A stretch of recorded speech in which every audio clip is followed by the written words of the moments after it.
South Africans. My name is Sindisiwe Mhlongo and your host for Scales of Justice.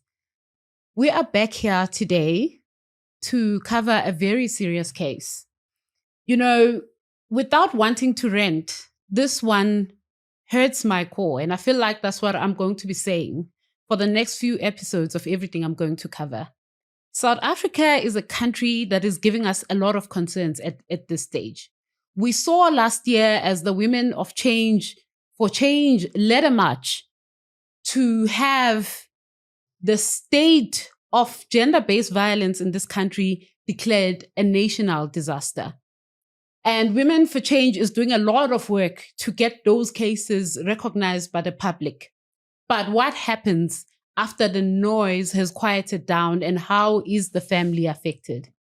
On the 4th June 2025, a young, beautiful, warm, vibrant lady by the name of Micaela Goeiman was shot and killed by her then partner, Thabiso.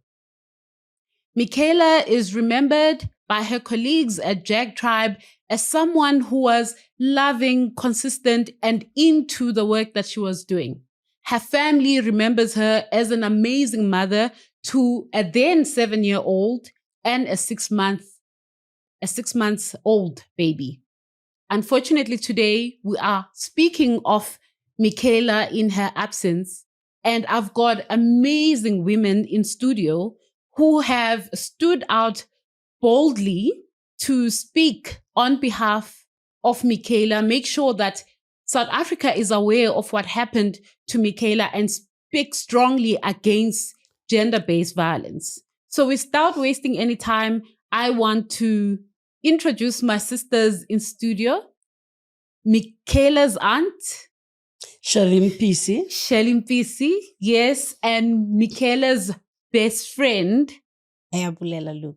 Yes, Miss Luke. I like saying Miss Luke. Everyone. That could trend, eh? I love it. I like my mind just named you Miss Luke, and I've been struggling to remember your first name ever since. It's a naughty thing.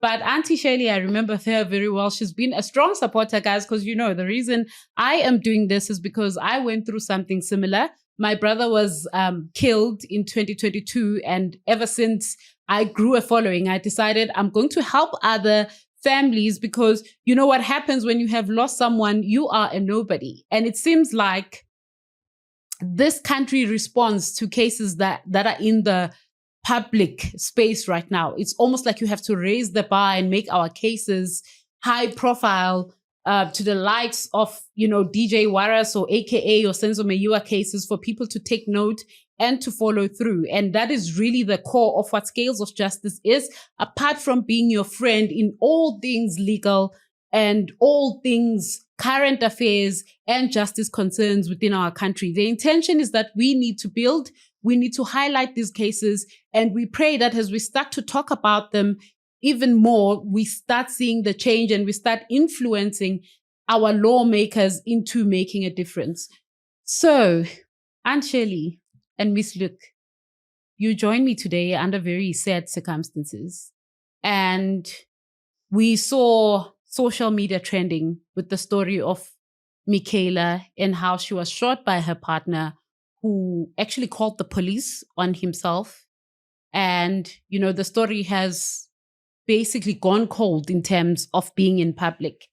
And I just want us to go back now and just discuss who Michaela was to you. And I'm going to start with you, Aunt Shirley, as, you know, a close family member to her.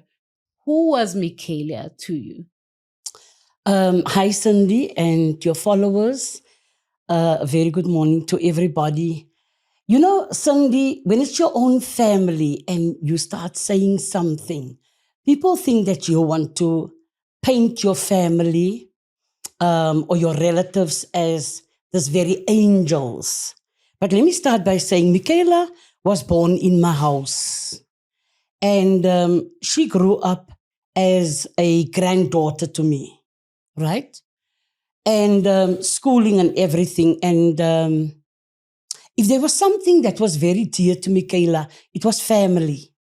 Friends, yes. Family was on top for her. Like she would never call me anything then. If she calls me, she would say, good morning, family. What are you doing? And always that said to me, this child is so much into family. Michaela, these two sisters. Okay, the third one is the elder one, but these two younger ones. Michaela was the soft one. Oh. She, it was, I can never say I ever shouted that child even. There was no need. There's so many things that the person remember about her, but for now, certain things are irrelevant. But what Michaela was to me was the soft child, man. Yes. Did she deserve a bullet? Because she was a hardworking young lady. She was respectable. She was loved, not only by her family, but she had so many friends. Everybody just loved her. Yeah. And today you ask yourself that constant question. Like Michaela, irrespective of who the other women were or was, did they deserve to die with a knife or a bullet or in this terrible way of seeing a person dying and smothering in their own blood? It's so inhumane. It should never happen in the first place.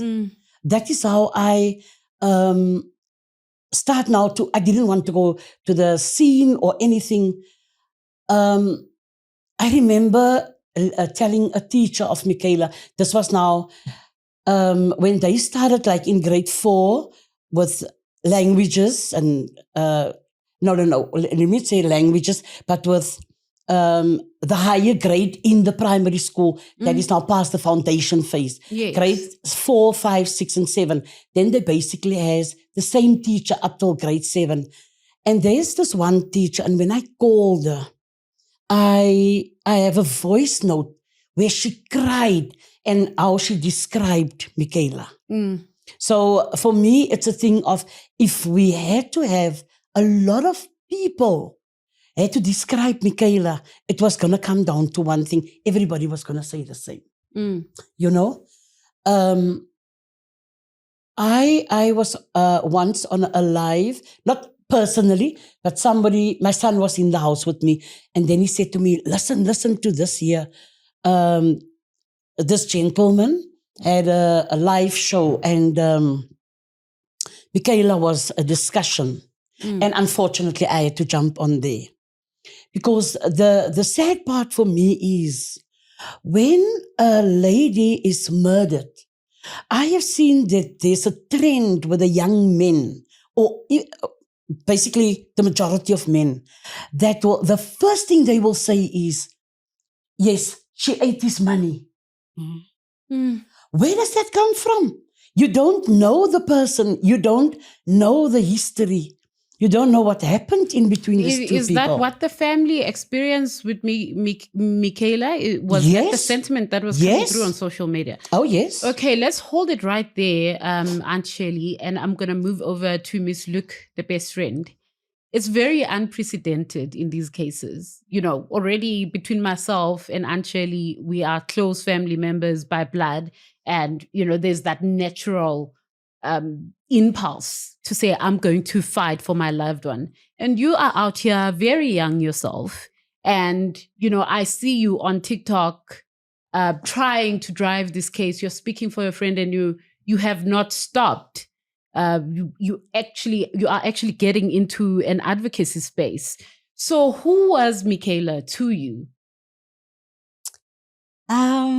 Hello, everyone. Hello, Sindisiwe. Yes, welcome to the studio. Thank you. Okay, so firstly, Michaela was a mother. Yeah. She was my friend. Yeah. And she was a daughter. Yeah, so I met Michaela in 2016. Yes. After completing matric. And I would say close to 10 years. I've known her close to 10 years now. Okay. And she was a very down-to-earth girl. Yeah. She was very down-to-earth. She was goal-driven. Yeah. She had great plans for the year, for her life generally. Yes. And she was not the loudest in the room, Mm-hmm. but when she spoke, it held so much weight. Mm. She had authority. She carried so much authority. Mm-hmm. You'd respect her without knowing her. Okay. Yeah. And she did indeed love her family so much. Mm. And I don't think any of her friends never met her family. We all met Mommy. We all met Aunt Shirley, her cousins, everyone. Yeah. So I would say she was the best thing that's ever happened to me. Mm. And losing her, I still haven't healed. Honestly, it's just that we have to continue live without her. But she left a scar. She did. And I always think when I'm sitting broke, as the first person I would call and say, friend, it's Mampara week. Can you please give me 200? And that's what we do. Like she'd reach out, girl, I'm a bit short. Do you have something for me? So I miss those little ordinary days where we'd help each other and a lot. Okay. All right. She was a very important person to you. And from what I'm getting, she was an empath. She was a loving person. It then becomes mind-boggling, like all the cases that are happening in this country when we see this happening to good people. But a boss of mine once said to me, bad things do happen to good people. And I want to talk about the relationship Michaela had with Thabiso, from being this warm person with the family, and now she's with Thabiso. Starting from how long were they together, and were there signs before? Were there signs of toxicity and a hostile relationship? Okay, let me start by the day she brought him to my house. Yeah. It was a Sunday, very late afternoon. She loved the cousins, so I think she now wanted to introduce him to my boys. Okay. And she brought him. I was in my room and she came in and she said, hello family, hugged me. And she said, come, I want to introduce you to somebody. So I went and they were sitting in the living room. And as we are, it's greetings and who are you and this and that and the other. And to tell you guys the honest truth, there was immediately red lights going on for me. Okay. One of the red lights was, there was a conversation and he said he wants to marry Michaela. And I thought, okay, we don't know you, but you guys are young. How long had it been then that they'd been together? That was, I think, a year before she fell pregnant. So, yeah, that was 2023 when she brought him. Okay. Yeah. So you note that as a major red flag. Why? Yeah, that already. Now, what led to the red flag? I think culture also played a role here. Yeah. Where I am concerned. So, having a light conversation with the guy, I asked him, because he said he wants to pay lobola, but he won't pay it to... He mentioned somebody's name, and I thought to myself, wow, you're so wrong.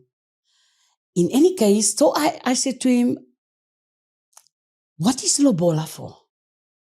And he said to me, no, you don't use the lobola, you keep it. And when it's time for the wedding, you must give the money back. Conversation went on about this lobola issue. And I said to him, but you know what? If there's one thing, when we look at cultures, if there's one thing, me being a colored mother, I would love my son to take that money, buy his wife a house, make it a home with his little family. Exclude me as the mother, no problem. Exclude the father, but look after your wife and children. But I could see this guy is boastful. It's fine. His way of drinking, I could see. And, he had such a mouthful to say about the culture. I'm one person, I skip certain type of things. Does not bother me. Right. June 2024. All right. Yeah. There was Michaela had a posting that said, Lord, protect us, something like that, and keep us for our children. I will go back to the posting. It bothered me. And then Michaela phoned me one morning and she said, family, I need to talk to you. And I said to her, okay, talk. She said, you know what? I'm pregnant. How am I going to deal with this? I'm not going to tell my own mother. I said, you know what? Pregnancy is one thing that you cannot hide. And she You would have have to been tell young your when she mother. was pregnant. By the way, I'm assuming around 19, 20? the age. No, that she fell pregnant now with this. No. Michaela was She then was 26. Yeah. 26. Yeah. No, 25. And then she gave birth. Okay. Yeah, but okay. For clarity's sake, Michaela's first child is not with Thabiso. No.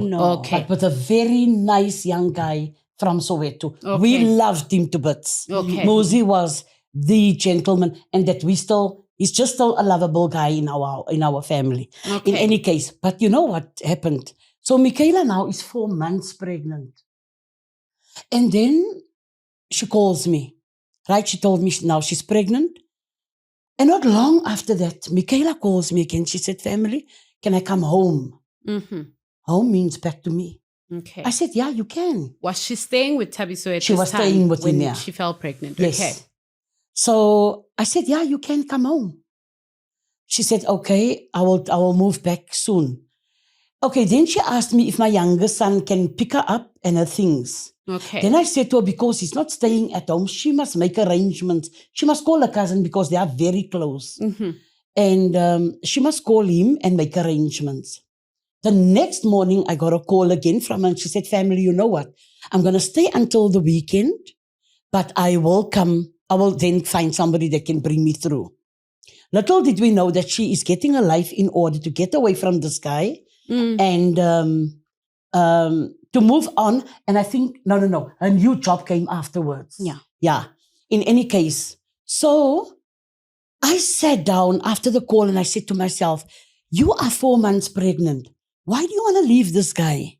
What is happening? Right. She didn't come. She did not. She didn't say a word afterwards. But she then said to me, when the baby was born, in fact, I was the one who said to her, is this how I am going to see this great-grandchild in the family? On social media or on a phone or status or whatever. And she said, no, I'm coming this weekend. She did not come. My feeling at that moment was, is Micaela going through something that she doesn't want to talk? Okay, we'll talk when she gets to my place. It didn't happen. It's only after everything that when people send you pictures, I have a picture where she's got a blue eye. I hear stories. And then I ask myself, why didn't we get up and do something for this child? So you're basically saying there were no signs except for just suspicious behavior from her wanting to come back home. Yes. And from what you are telling me, one could conclude or just infer that she was experiencing some kind of isolation if you felt like you couldn't connect to your grandchild. Yes. Okay, that is fine. Let's stop right there, Aunt Shirley. Just a quick one before I forget. Just a quick one. So her mom stays outside she's in the Lens area. So she's not in Soweto anymore. Okay. What would happen and what I would hear a few times was that Michaela would run away from Soweto. Okay. In the middle of the night. Okay. And go to her mom. Okay. And in the morning, 6 o'clock, he will be there to fetch her. Okay. So those were the signs that there's definitely some abuse going on.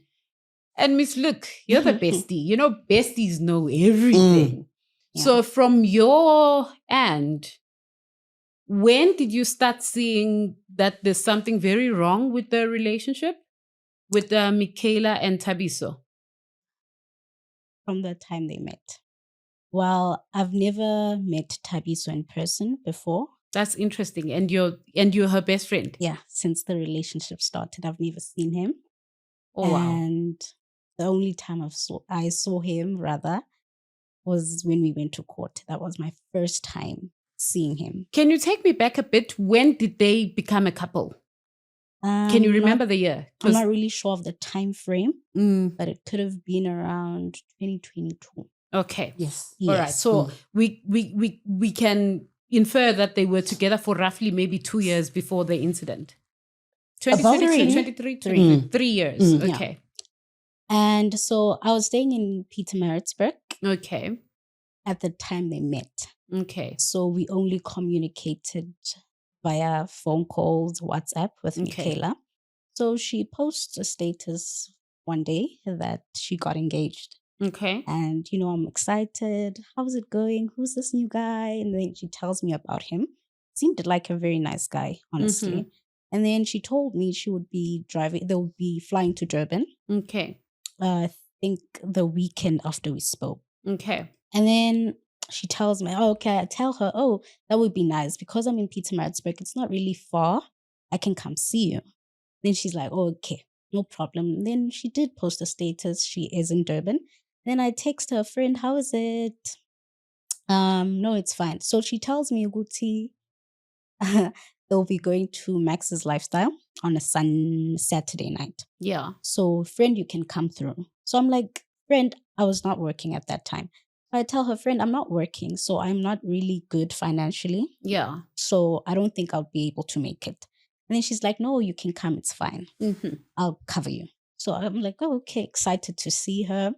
So I take a taxi from Pietermaritzburg to Durban. It was around 5:30 to 6. Yeah. It's probably an hour, 45 minutes drive. It's raining. Mm-hmm.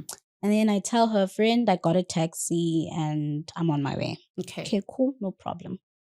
Then I get to Durban. Mind you, this was my first impression of the boyfriend. Mm-hmm. I get to Durban around 7 and I try calling her. Friend, I'm in Durban. She's not answering. But we get busy and sometimes you're not on your phone all the time. Yeah. And then I try calling her. I wait for her to respond. She's not picking up her calls. She's not responding to the text messages. I call her for close to 2 hours.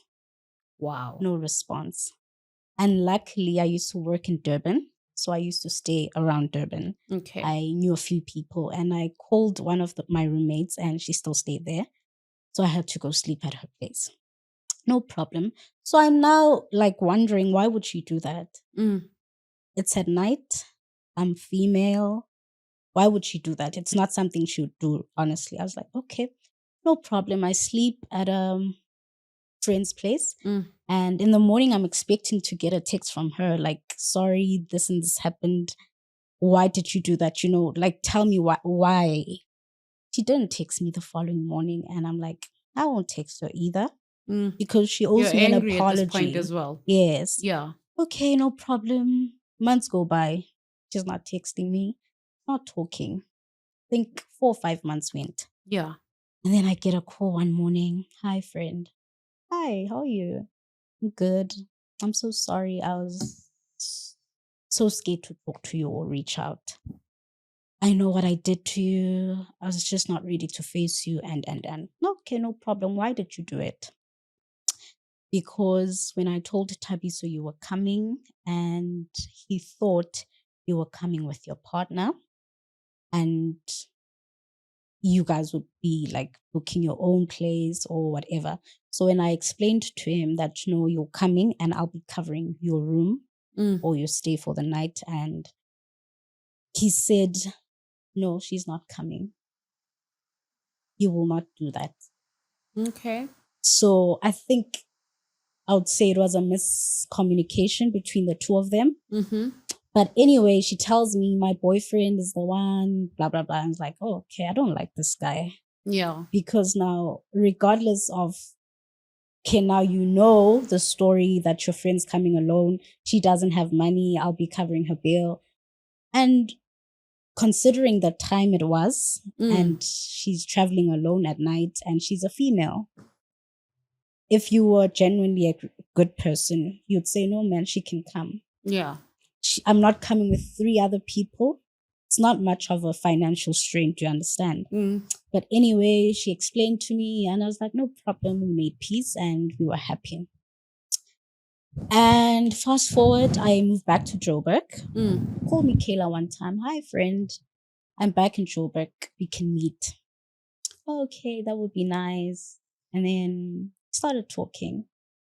So, okay, before even all of that happened, Thabiso used to buy her expensive gifts. Okay. Expensive clothes when the relationship started.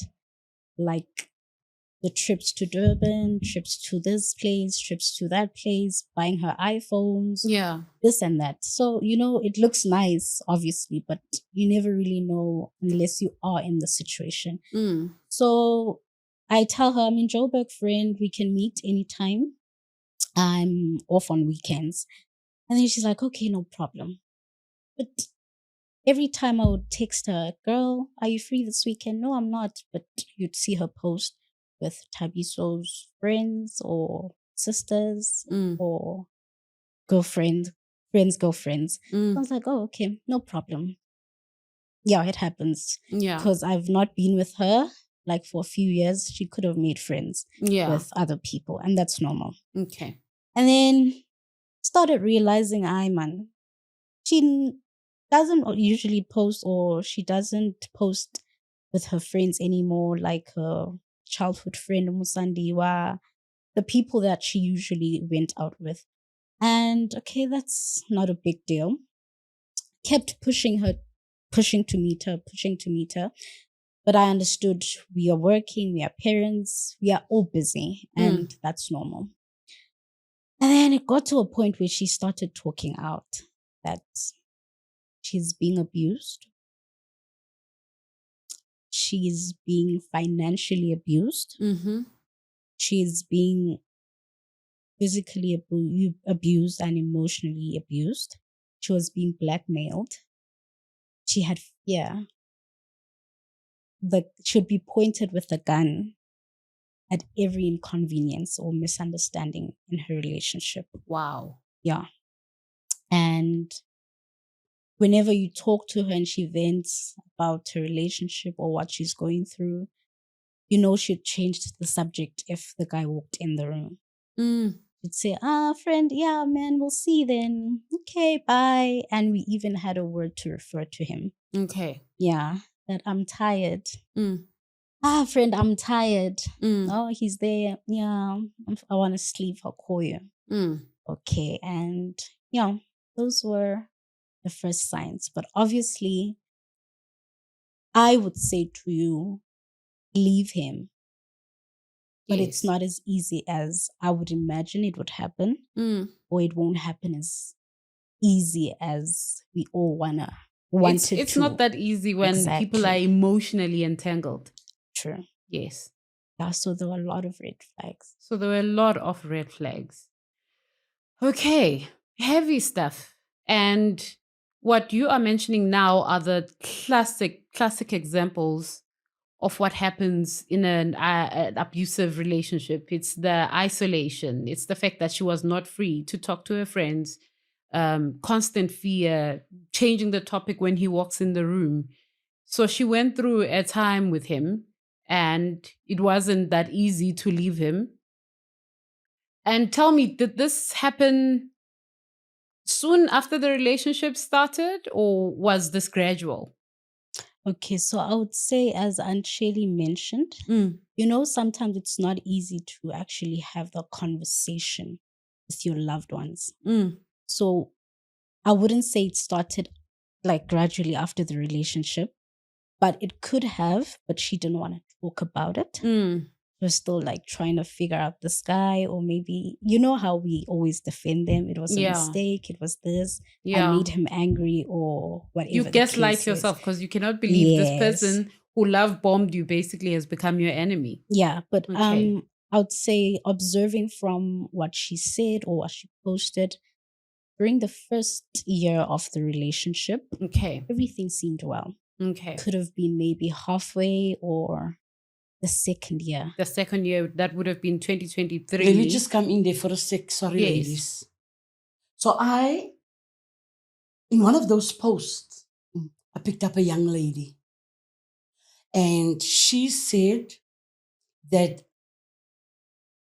I think 3 weeks after she started having an affair with him, he started showing his true colors. Oh, And she left him. I'll send you that screenshot. okay. So I think in Michaela's this thing, when a relationship started with him, I don't think it went into the first year very smoothly. And I'll tell you why. And I think that is where my sons will come in. Because the very same time that we met this guy, you know what was one of the things that bothered me from that Sunday, besides Dolobola stories, that's nothing to me. She was the one who had to buy the alcohol. Michaela. Yes. And they were at my place. And I said to my boys, but how did you guys go out of here? You took your cousin to go buy alcohol for this guy. Okay. That should never. You must remember, Michaela was his ATM. Okay. And I always say, in South Africa, we have millions of undiagnosed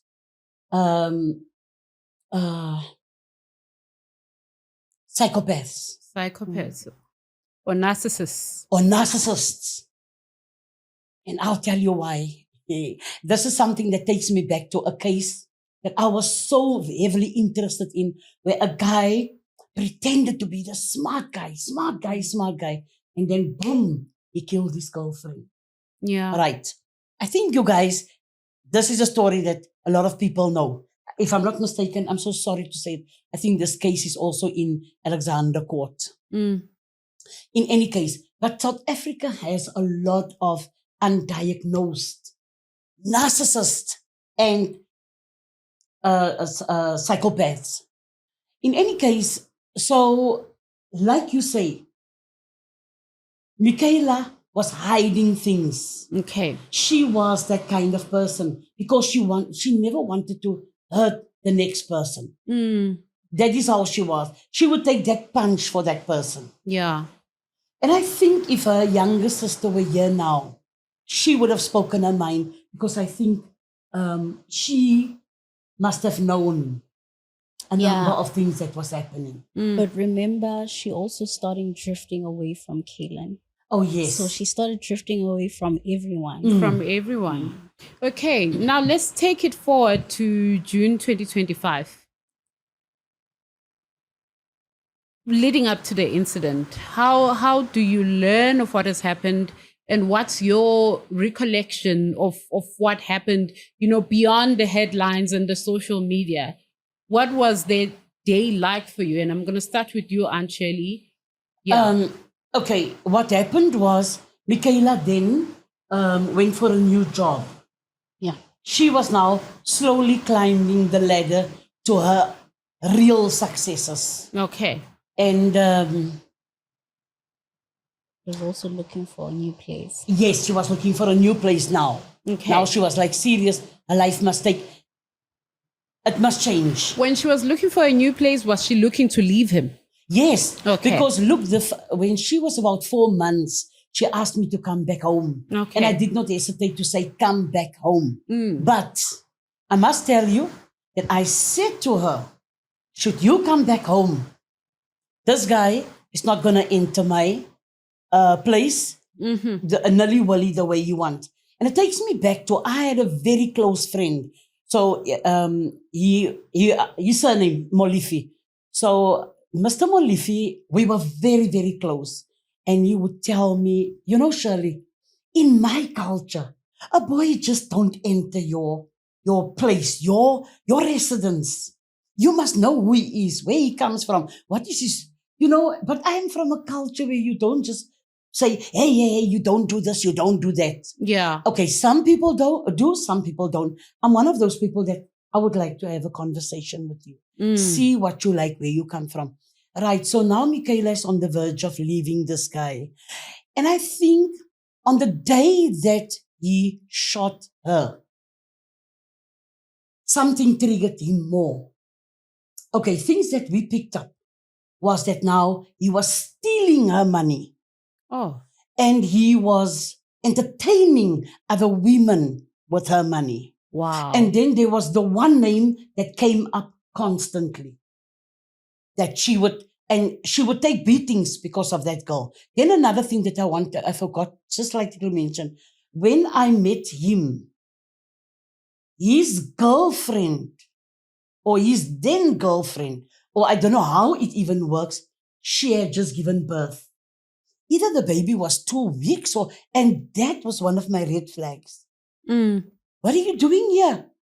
You're walking here like a duck and you are drinking. And so then from certain messages that we have now seen is that he abused her with her monies. I think he was the one manipulating the whole situation there. If you really knew Michaela, man, Michaela was not. Guys, if I must quickly just tell you guys, when Michaela was at school at St. Andrews, were you also there? Yeah, I was there. Right. So I don't know if you know or can you remember the incident? Man, I can't remember. Was Michaela in grade 11 or whatever? But somebody became a sangoma in the class. I had a calling. So I worked at the school in Doornfontein and her mom is also there. And their school was not far from us because all our children would go over to the high school. Yeah. And then we had this frantic call, please, please, please, can you all come to the school? Michaela had not a meltdown, the fear that she had. Something happened in the class with this girl. I don't know if she fainted or it was, I don't know those kind of things. And Michaela ran for her life. And she wouldn't come out. I think the place where she went to hide was in the tuck shop, something like that. That is the kind of child that she was. But when she could give, she would give. When she could generous spirit. Yes, that is what. Yeah. And so this guy, with all his red flags, it was, well, from what I've seen in court, there's something that is bothering me, but that I will keep for the day of court when we can have a talk, or maybe in the very near future, because there was something that I picked up. About him. Okay. Yes, about him. So that I will keep for later on. Okay. Miss Luke. Yes. Tell me about how you find out about this incident. Where are you? And, what do you understand happened? Okay, so I found out on the 5th June in the morning. Okay. I was at the mall with my mom doing grocery shopping. Yeah. And one of our other friends called me. Hi, how are you? Normal conversation. I'm good. Can I, just interrupt for a second? I want to go back to that night. Sorry. But can I open my phone to show you a video? A video of that night? Not now. Not Okay. now. Yeah, it's okay. And then, are you good? Yeah. When last did you speak to Michaela? It was like probably last week. And the last time we spoke, she begged me, friend, I miss you so much. Can we please go out? So on the day that she asked me, I honestly couldn't because I had to honor a school function for my son. So I couldn't. And then she went out with someone else. Little did I know that it was probably saying goodbye for the last time. Yeah. Anyway, she calls me. When last did you speak to Michaela? I was like, last week, Michaela is no more. No more what? And she's like, passed away. How? I think we so shot her. Like, I couldn't process it at that particular time. I'm in a public space. Now, everything's not making sense. Like, I went blank. My body, my mind shut down. And I hung up. And my mom asked me, what is wrong? Like, hey, I don't think we can continue shopping. We need to go home. What happened? And now I would say I had a panic attack. Like, I can't talk, I can't focus. Like, I'm impatient now. I just need to be in a private place to process this whole information, make calls, try to make sense of everything that's going on. My mom's like, oh, okay. And then we took an Uber immediately after hearing the news. We went back home. She asked me what happened. And that's when I broke down. Michaela was shot. The room went silent. I don't think my sister or my mom knew how to also comfort me because it was just a heavy one. And I called. It's a polarizing pain. Yeah, I called Michaela's mom. She was not picking up, but I understood. And I called Michaela's then mother-in-law, and she picked up, and I'm asking her, what is going on? She's also crying. It was just a mess. And she tells me, yeah, we lost her. Yeah, everything came like crashing down. A lot happened, and it still makes me emotional. I understand. And from what you understand, what happened there, did she die on the scene or did she make it to hospital? So she died immediately. She died on the spot. Okay. I just wanted to come back, sorry, Cindy, on that night. Sorry, Lovey. So the new group that she was traveling with, very nice youngsters. I think you met them the night of the memorial. Church, Yes. So we were all there. Okay, and then the young lady said that as they were driving back, so I think they had a lift club. Yeah. Yes, they were a lift club. And what triggered her to make a video of Michaela at that moment, this is the one that I wanted to show you, but I'll do that. Yeah, it's okay. She can't explain why that few seconds that she put her camera on Michaela. And just to go back to the previous night, the night when she was shot, so I was sleeping, I'm out in town, and her mom called me, and I think I just basically dozed off. And the mother called me, and she said to me, what happened? Now, I think I was alone at home. I couldn't leave my grandson. I'm not scared to drive anywhere, whatever the time is. I'm used to it. I used to drive up and down in Soweto in the middle of the night with rugby boys, dropping them off and so on. Where are you guys, Willem Danny? Okay, is anybody? Yes, there's some family members with her. I said, okay, I'll see you guys in the morning. But I couldn't sleep. I couldn't. The fact that he shot her while the baby was in the house.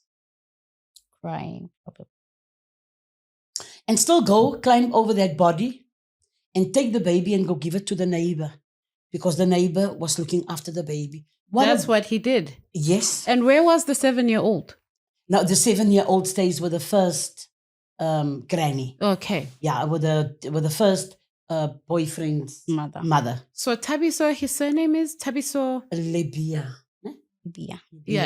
Thabiso Lethabo shoots Michaela. Yes. While their 6-month-old baby is in the house. Yes. And still has the mental faculties to take the baby and give it to the neighbor. So he was very calm, it appears. Oh, yes. Okay. Oh, yes. Because the old lady next door was the one who was looking after Lisedi. Okay, the baby. The baby. Okay. And I think from what I heard, he called the brother and he told his brother what he did. And the brother said, you must do the honorable thing and go hand yourself over. And Aunt Shirley, sorry, he was actually sitting with his friends outside when Michaela came back from work. Okay. So they were drinking outside in the yard. Okay. And so when he shot her, his friends were outside.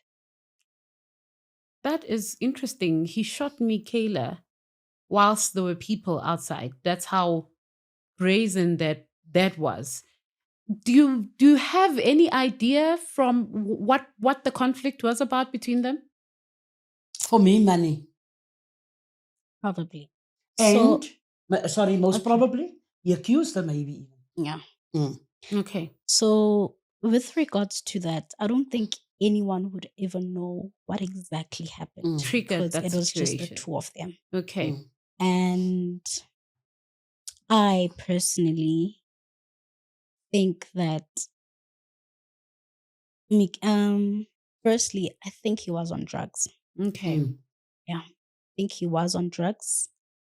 Like, from all the things that happened, everything that he did, I don't think stable or mentally Stable capable person. man Yeah. would do most of the things that he did. Mm. And apart from suspecting him of drug use, I think he was jealous of Michaela. Okay.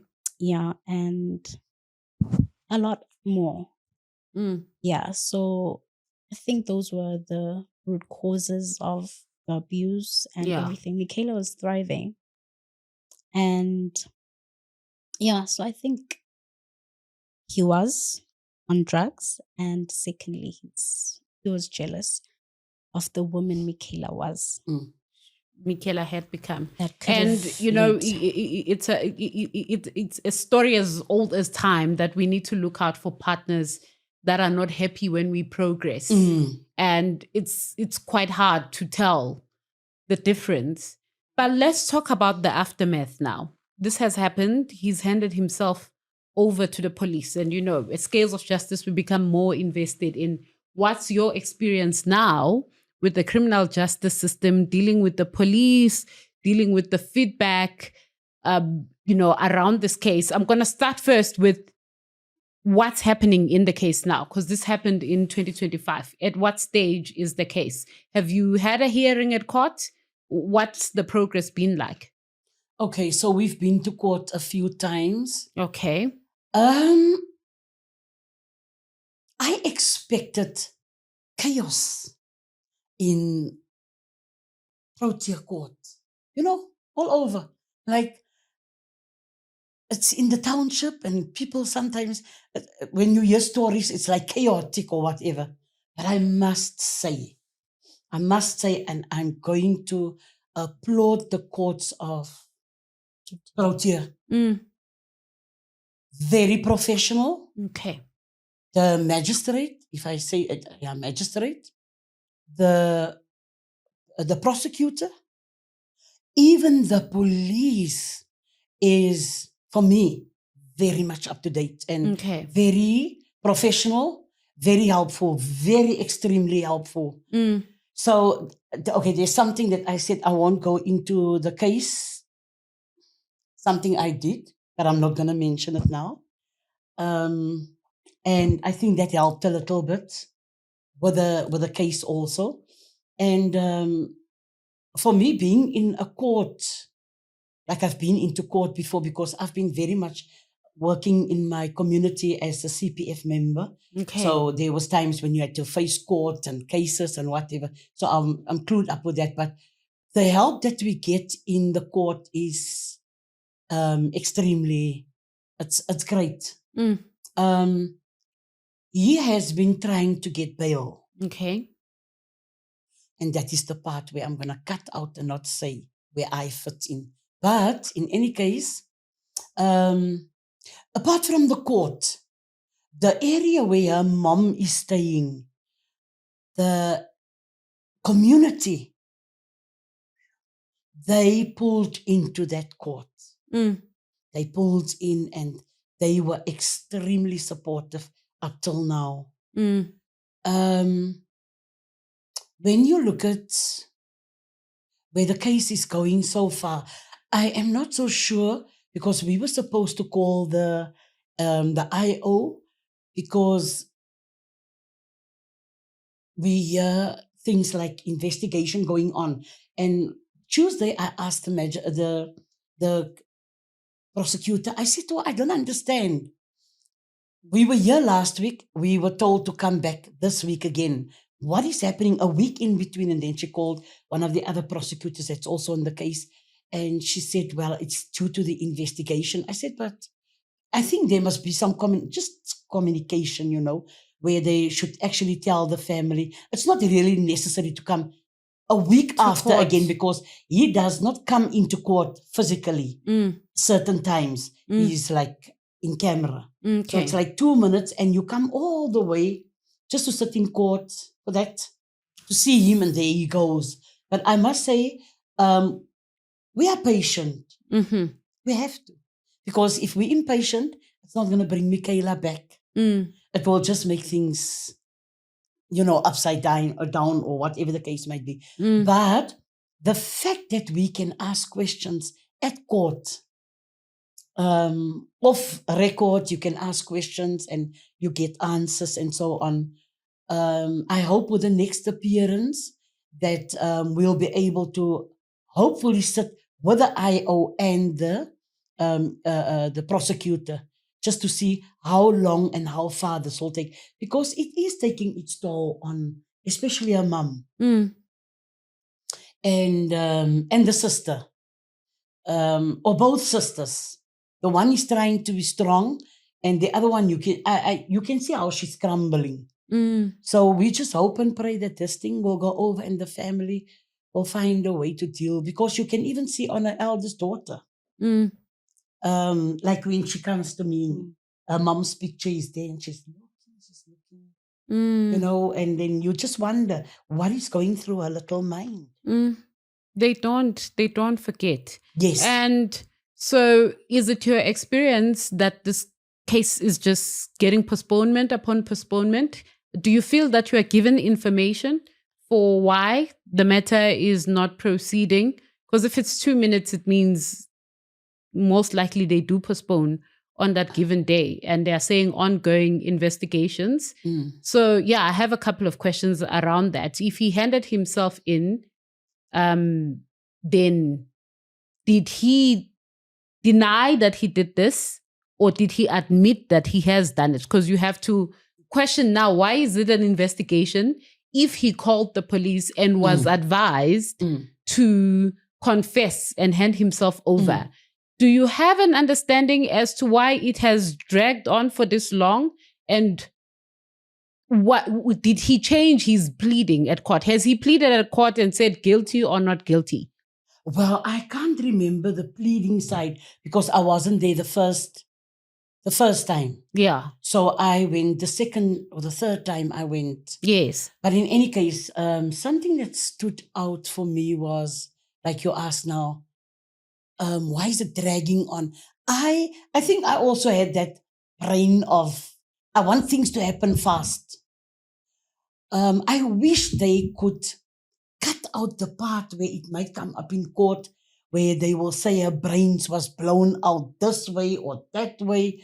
Or a thing that came up for me was the baby's birthday was on the 25th of November. Yeah. She turned 1 year. So Cindy, I'm the kind of person, I believe in forgiveness. Forgiveness makes you, it makes things lighter for you. So I said to her mom, it's okay, we can't hold it against the parents. We can't hold it against the brother. And I don't think the brother was staying there with them. No. And if the sister was there, I don't think she had much control over him because he was now like the man of the house. Yes. He's staying in the big house. So it was a thing of being forgiving. Right. First thing about the parents that upset me was the mother looked as if she doesn't have a care in the world. That is how I see her. That's how you experienced her. Yeah. There was no remorse. I'm so sorry what my child did to your child. Has done. And it's human to at least expect that acknowledgement. And I have an understanding that creates so much resentment and anger towards the greater family, because even though you understand that they did not do this, but when you see them really behind the accused or the killer, it's a different ball game. So this is how you also experienced it. Yes. So did you feel that they were being supportive of him at court? Yes. The brother and the sister. And I can understand that the father and mother is not around really. Okay. Because they are out Makaya. Yes. Right. another thing that in the time when I met them, that few minutes was what his dad said. Mm-hmm. Instead of us, okay, I can also understand as a retired police officer, he would be very careful in whatever he says. Mm-hmm. And maybe he said to the mother also. The father is a retired officer. Yes, okay. yes. Because one thing that that made me so angry, it made me so angry at that moment, was when the father said, "Oh, my son said you coloureds don't take lobola." Wow. Was that during the proceedings? No, this is, he shot her, and then they came into Joburg. I don't know if it's the next day, I think, something like that. 2 days after. 2 days, yeah. But, okay. And then our families went to wash the blood off and whatever happened there. And then when I was told, okay, the families are coming in, let's meet with them. This is what I hear. Our son said, you coloureds don't take lobola. Where does this fit in? Where? So I asked him, the gun that your son used, is this a legal gun? Saying that this is the questions that he's asking now. He said yes. And then his explanation was he wanted to open, or he wanted his son to open a security company. Okay. And that's why he had a gun. Yes. But so this gun, was it registered to Thabiso or registered to the father? Yes. It was registered to Thabiso. Yeah, I think. Okay. Yeah. Alrighty. So Aunt Shirley, we have to bring our discussion to a close. And, I understand that there's a strong sentiments right now, around how the case is progressing, and, compliments to the Protea Magistrates Court for how the family is experiencing. But I think it's always prudent that the victim's family should always know the reason for the postponement and what's the next step that is happening with the matter. And you and I will be talking about it in terms of what the next steps are, and if the process is making sense in a way that you can understand it and be able to be comfortable around where the matter is progressing. What's justice? What is justice looking like for you if justice were to be fulfilled in this case and for Michaela? I'm going to start with you, Miss Luke. So as you said, Cindy, sometimes a lot of things don't make sense. Yes. For example, he confessed, or rather, he confessed. That's the word I would prefer to use. He confessed to committing the crime, right? So now you don't understand, why is it dragging? Because it's not like he's accused. It's not like he was not seen. It's something that he did, and he admitted himself, right? So I don't understand, what more evidence are they looking for? What exactly is there to look for or to find to actually gather the pieces together? But I guess everything has a process and a procedure. Okay. Yeah, it is what it is. But do you feel that justice is being served in this process, like honestly reflecting on how things are going? No, I'll feel it is served once he is, do we call it? When the sentence has occurred. On the bright side, Aunt Shirley did confirm that he was not given bail for reasons of some underhanded tactics that we won't discuss today. And the question would be, outside of those underhanded tactics, would he have gotten bail? So it becomes a bit confusing when we look at a person who has admitted, did he recant? And this is not information the family has. And then he went on to apply for bail. Because if he has admitted, the ordinary process should be that, it should be leading straight up to some kind of discussing the sentencing, because he has admitted, and maybe he's taking some kind of a plea deal because he's admitting. So it doesn't seem that the family is aware of what's happening in the process. And we are very much open here at Scales of Justice to have a part 2 should the matter progress and there's more that is interesting to be told. And Shirley, in honor of Michaela, what would justice look like for the Goeiman family? You know what? I feel for what I have seen, I don't think this guy is remorseful. Okay. So as far as I'm concerned, his children will be growing up without a dad. And this is not coming from a point of hatred, but this is coming from a point of where you face reality. If you did not take full responsibility of your children from the day that they were born, if you never shown true love to the ladies that you were involved with, these are the kind of people that we need to remove from society. Completely. I saw videos the other day where women, old women, they are in jail more than 50 years in America for crimes like murder, robbery. Their youth were taken away. So you have taken the life of a human being. What will make you not to hate the next one? What will make a young lady so beautiful say on social media, I was involved with this guy for 3 weeks and I saw the red lights. It's obviously that he couldn't let Micaela go, because I think Michaela became his biggest ATM. And I'm not even sorry to say that. I say it with all the confidence in the world. He sought out his victims very carefully. Very carefully. Because if one woman can give birth and 3 weeks later you're in the arms of a next woman, it shows that you have never been true to the one that was pregnant, that gave you another baby. And I think, by that time he had 3 children, I think. Okay. And now here came Michaela's one. And every time when I look at Lisedi, you cannot look at this child with hatred. Yeah. This is a little baby that she's going to need the nurturing of the whole family and a community for the rest of the days. The same with the elder one. Yes. You understand? So for me, all these young men, if you have nothing to do and you are a murderer, you are a rapist, you whatever keep them in jail.